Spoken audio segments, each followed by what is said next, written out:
Carmelo Anthony was a name nobody outside of Frisco, Texas had ever heard on the morning of April 2nd, 2025. By that afternoon, a 17-year-old named Austin Metcalf was gone, and his father, a man named Jeff Metcalf, was about to do something almost nobody in his position ever does. That same day, the day his son died, he forgave the boy who killed him. Not after the trial, not after the verdict, not years later, on some stage, having had time to heal. That same day, while the worst hours of his life were still unfolding, Jeff Metcalf made a choice that would confuse, anger, and move people for the next 14 months. And here is the part almost nobody talked about. While the entire internet picked sides over the boy who held the knife, the man who lost his son was carrying something far more complicated than anyone wanted to admit. Because this same father who forgave on day one would later stand in a courtroom and describe his grief not as sadness, but as pure, unfiltered rage. Forgiveness and fury, living inside the same man at the same time. How does that work? How does a parent forgive a killer and still burn with rage in the very same breath? That contradiction is the real story here. And it is the side of this case, the cameras, the headlines, and the comment sections almost completely ignored. Stick with me, because by the end of this, you are going to understand something about grief that most coverage of this case got completely wrong. Real quick before we dig in, drop a comment and let me know what state you are watching from today. This channel reaches a lot further than I ever expected, and I genuinely like seeing where everybody is tuning in from. All right, let me take you back to that morning, and let me be careful and factual about it, because the facts are what matter here. Frisco, Texas. If you have never been, it is one of those fast-growing suburbs north of Dallas. Brand new schools, manicured neighborhoods, the kind of place that lands on those lists of the safest cities in America. On April 2nd, 2025, it was raining. A regional track and field meet was underway at Quickendall Stadium, a venue shared by schools across the Frisco Independent School District. Hundreds of teenagers, coaches, and parents were packed in, huddling under team tents, waiting out the weather between events. Two of those teenagers were both 17 years old. One attended Memorial High School, the other attended Centennial. They went to rival schools, but here is the thing that still stops people cold. They did not know each other. No history, no feud, nothing. Before that rainy morning, their lives had never once intersected. One of them was Austin Metcalf. By every account from the people who knew him, he was a standout. A linebacker good enough that colleges were already circling. A 4 student who barely cared about the honors and only wanted to play football. A leader on his team, and from what those closest to him said, the kind of kid who lifted other people up. The other was Carmelo Anthony. What set everything in motion was almost unbelievably small. A dispute over a tent, the rain coming down, a disagreement over who belonged, under whose team canopy. Words were exchanged. The confrontation escalated in the bleachers, and in a span of seconds, it turned physical and then it turned deadly. Austin Metcalf died that day. Carmelo Anthony was arrested within the hour. Those are the facts almost everyone agreed on. 2 kids, a rainy track meet, a tent, a few seconds, and a life ended far too soon. That part was never really in dispute. But here is what almost nobody followed closely. What happened in that stadium became a national firestorm, and in that firestorm, nearly all the attention went one direction, toward the defendant, toward the movement that formed around him, toward the money, the protests, the arguments online. The other side, the family that buried a son, got mostly drowned out. And the most human, most complicated story in this entire case belonged to them. So let me tell you that side, starting with the morning it began. Jeff Metcalf was at work when his phone rang. It was a coach. The message was short and devastating. Austin had been stabbed. He did not get details. He did not get reassurance. He hung up and drove, and by his own account, he made it to the stadium in about 4 minutes. When he got there, it was chaos. Police cars everywhere. He pushed past officer after officer trying to stop him until he reached the track, and the moment he saw his son, he knew. He prayed for a miracle anyway, but he knew. And here is what tells you everything about who this man is. In that exact moment, standing over one son, he turned his attention to the other. Because Austin was a twin. His brother, Hunter, was there too. Jeff found Hunter in the field house, completely broken, an emotional wreck, and a father who had just lost one child had to pull himself together to hold the one he had left. He got Hunter into the car and they drove to the hospital, praying the whole way, even though somewhere inside he already knew there would be no miracle. If you appreciate a channel that takes the time to tell the side of a story that usually gets buried, do me a favor and hit subscribe. This next part is the part that wrecked me when I was putting this together, and it is the part the headlines mostly skipped right over. At the hospital, the doctors confirmed what Jeff already feared. Austin was gone, and then came a cruelty almost nobody thinks about. Because it was now a crime scene, the family could not even see him for over 2 hours while the scene was processed. A father, a mother, a twin brother, forced to wait, unable to be near the boy they had lost. And it was Hunter that Jeff worried about most. Hunter was right there when it happened. He tried to help his brother. He witnessed the worst moment imaginable at 17 years old. Later, during the trial, the court played body cam footage from that day. And Jeff has said the thing that destroyed him most was not the footage of the scene, it was the sound. It was hearing Hunter screaming, crying out for his twin, the other half of himself. Think about what that does to a parent. You spend your whole life trying to protect your kids, and there you are, hearing the raw terror in your surviving son's voice on a recording, unable to reach back through time and fix any of it. They were identical twins. They did everything together. And now one of them has to face the rest of his life alone, while his father watches and worries about how he will carry it.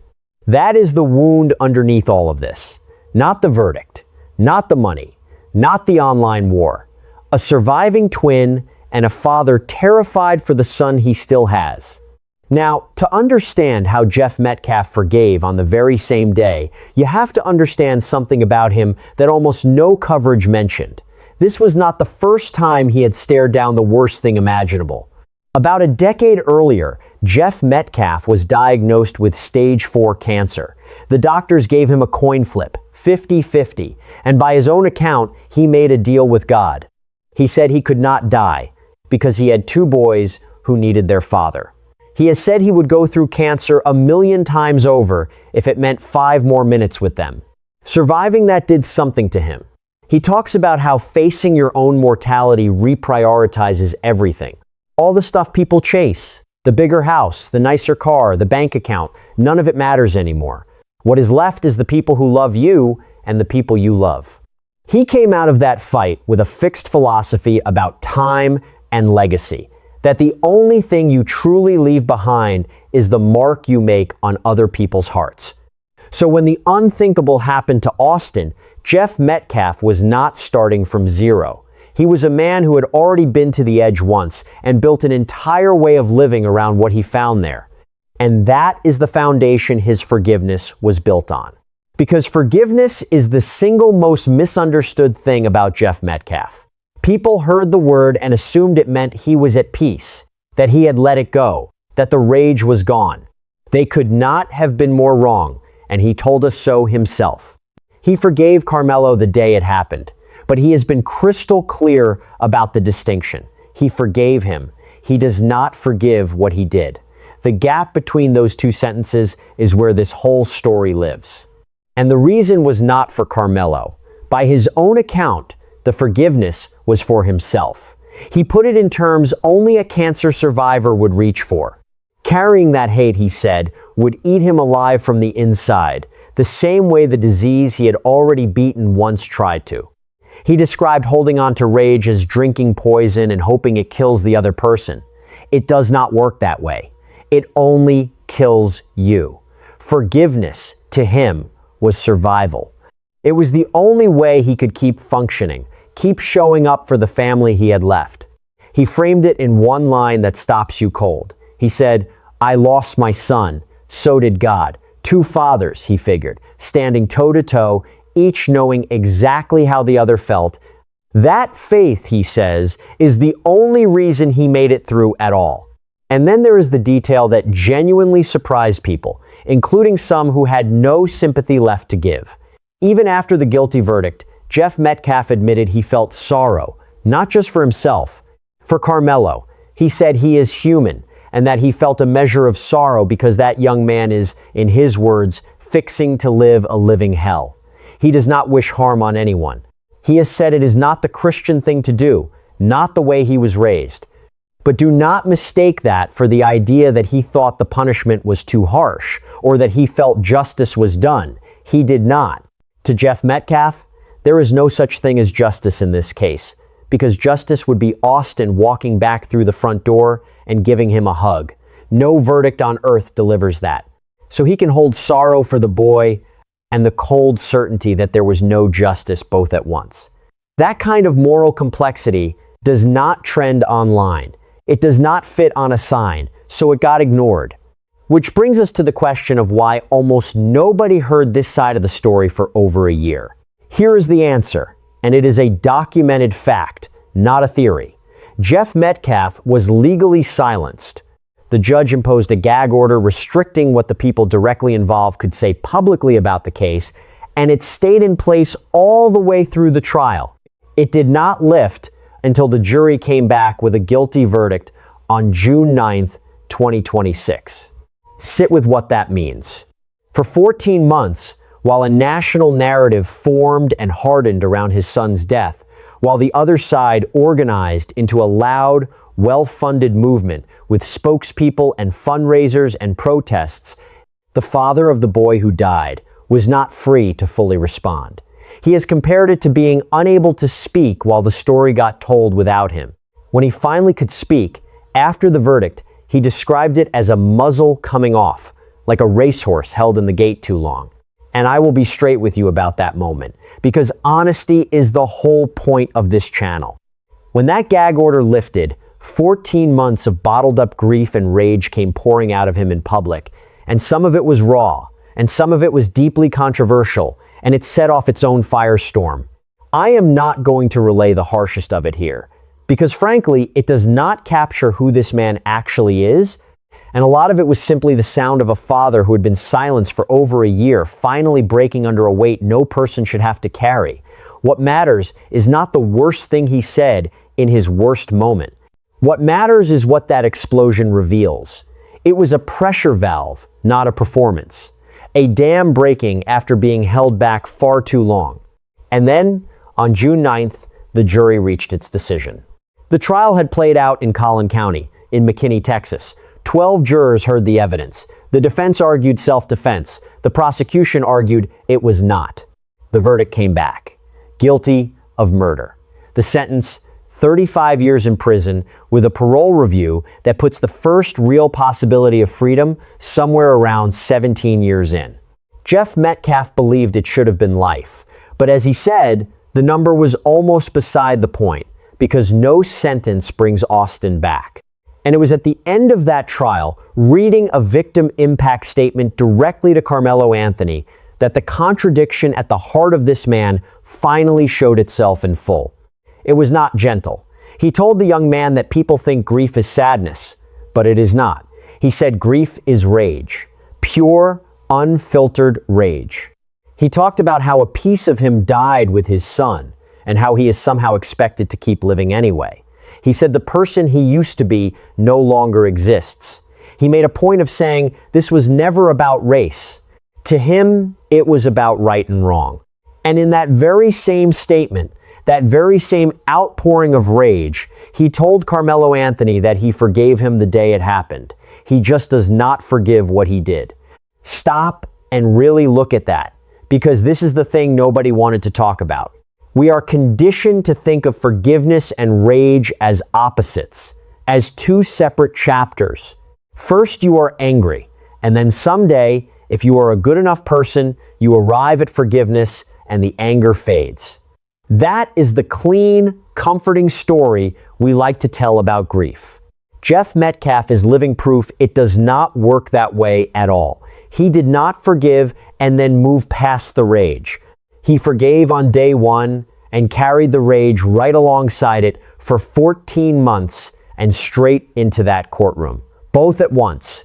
Forgiveness and fury, occupying the same heart at the same time with no contradiction in his own mind whatsoever.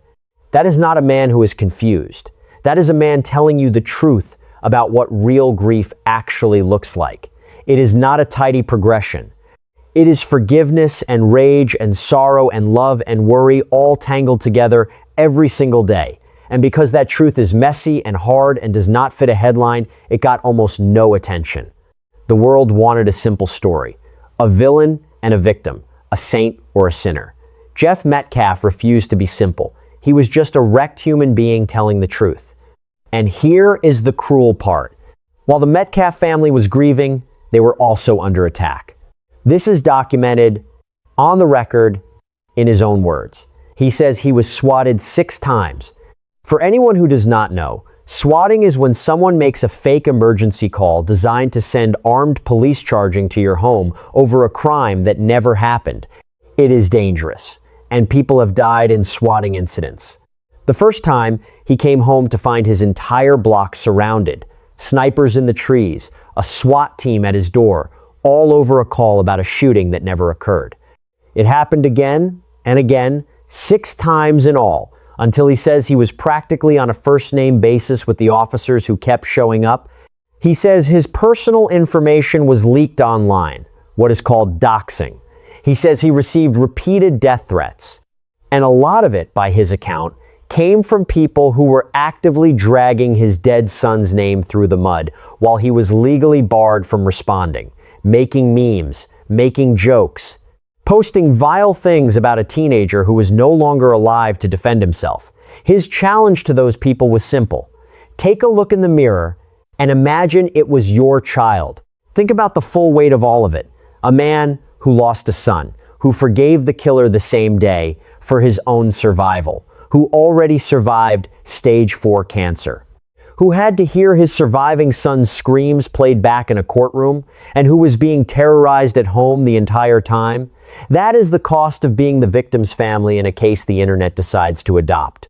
It is a brutal, lonely place to stand, and hardly anyone was looking at it. That is the side nobody wanted to talk about.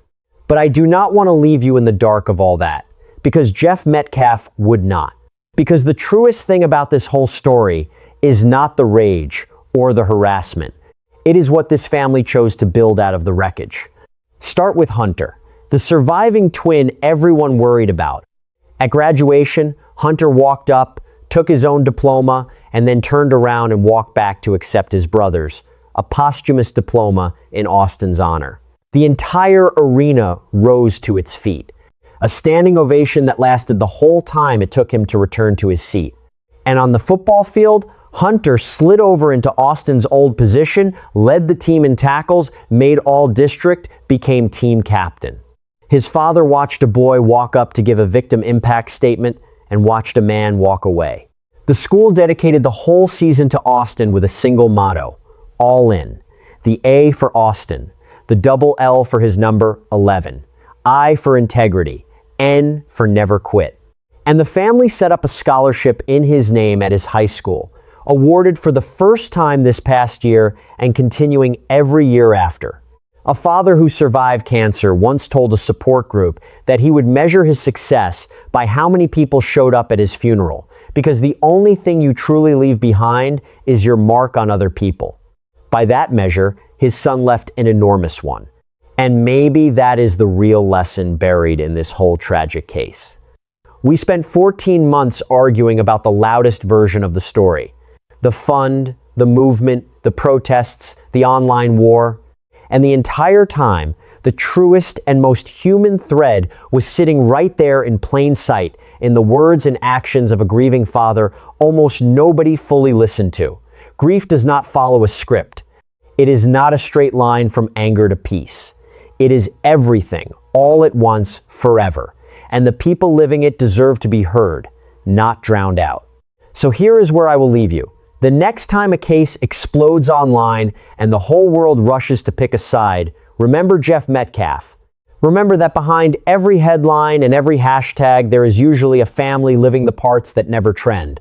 The forgiveness nobody understands. The silence nobody chose.